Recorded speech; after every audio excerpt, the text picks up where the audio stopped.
Hundreds of protesters marched through downtown Milwaukee streets this week to protest President Donald Trump's national crackdown on immigration. The protest took place amid a broader immigration crackdown in Milwaukee that has included a number of arrests at the Milwaukee County Courthouse, stirring alarm among residents and advocates.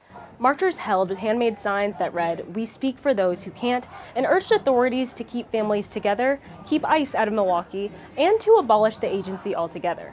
An arrest of an immigrant on June 10th by federal agents on Milwaukee's South Side added to a sense of anxiety in the city's Latino community over immigration enforcement operations. That arrest came as massive protests against recent ICE raids erupted in Los Angeles over the weekend and have since spread to other cities.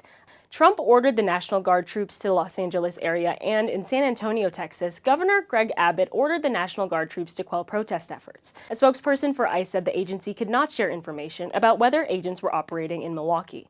At the Milwaukee March, protesters told the Journal Sentinel that they felt the Latino community's contributions and culture were being cast aside and that politicians and pundits were blaming the entire community with the criminal actions of few.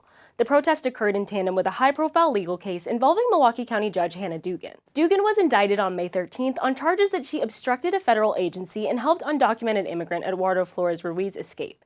Dugan herself was arrested by the FBI at the courthouse 1 week later, placing her at the center of an ongoing dispute between the Trump administration and the judiciary.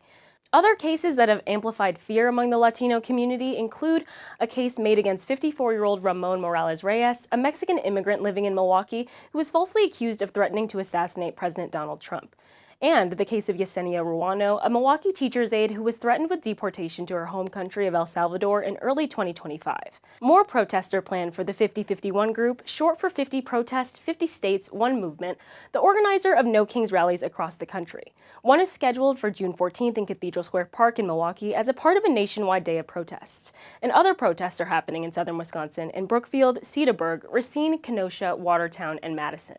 These events were planned to coincide with Trump's military parade in Washington, D.C., which is being held to honor the Army's 250th birthday and coincides with President Trump's 79th birthday. For more immigration stories, visit jsonline.com.